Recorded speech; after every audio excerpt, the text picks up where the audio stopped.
Fala galera, professor Juarez na área, beleza? Professor de História. Hoje, continuando nosso tema de Idade Média, nós vamos ver agora as mudanças na Idade Média após a crise do Império Carolíngio, no século VII.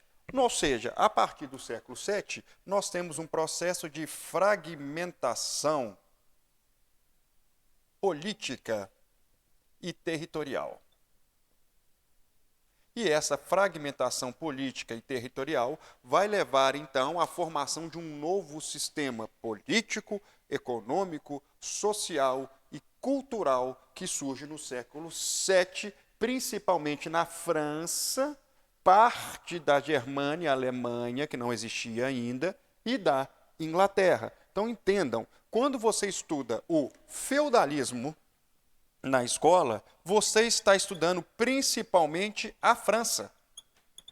Você não está estudando outro país. É muito importante entender que o feudalismo ele não é único em toda a região.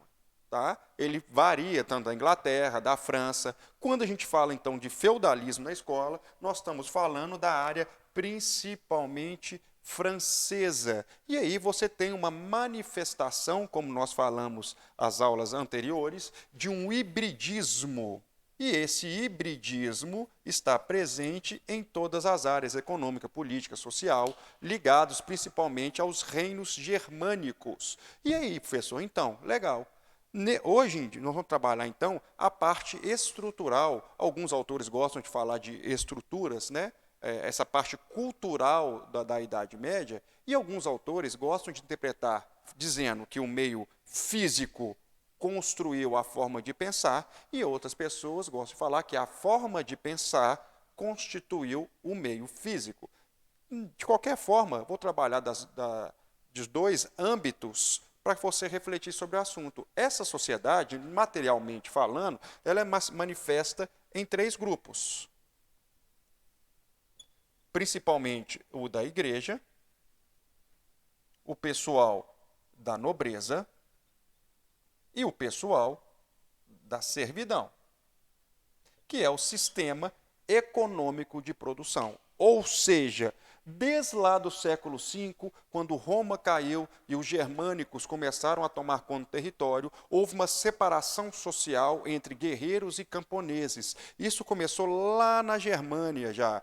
Ou antes, os guerreiros eram também agricultores. Com o tempo, com a necessidade de especialização da guerra, dividiu-se a sociedade em guerreiros e camponeses. Assim, a partir desse sistema, foi criado a servidão. Aquelas pessoas que necessitavam de se entregar principalmente ao trabalho, não tinham tempo de se defender. Então, acabaram sendo atrelados a um guerreiro, e esse guerreiro cobrava taxas para a proteção dele. Isso é a servidão. Eu produzo na minha terra, alimento o guerreiro, e o guerreiro tem a função de me proteger. Ora, se você olhar essa formação social, ela é trina.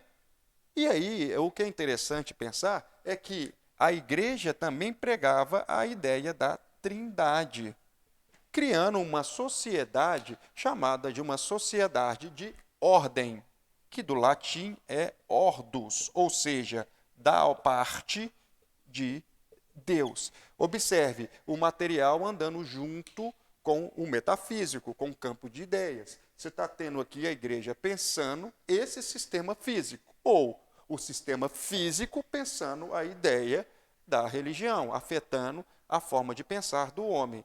Para Marx, ele observa primeiro a situação econômica para poder falar da suplantação das ideias do homem, ou seja, o físico ditando. Mas também você pode pensar que a igreja começou a pensar essa sociedade e fez a sociedade se organizar assim. Então, criando uma estrutura fechada de uma sociedade que será chamada de sociedade estamental.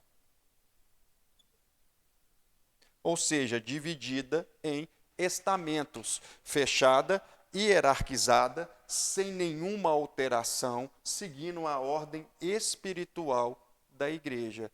Tá? Não poderia haver mobilidade, porque essa sociedade estamental ela é feita por laços sanguíneos. Então você tem o sangue ditando as regras, e você tem o sangue de nobre, você tem também um sangue, então, de uma pessoa por parte de Deus. Lembra o que nós trabalhamos naquela última aula sobre a formação da nobreza e dos reis taumaturgos, a questão do sangue e da hereditariedade?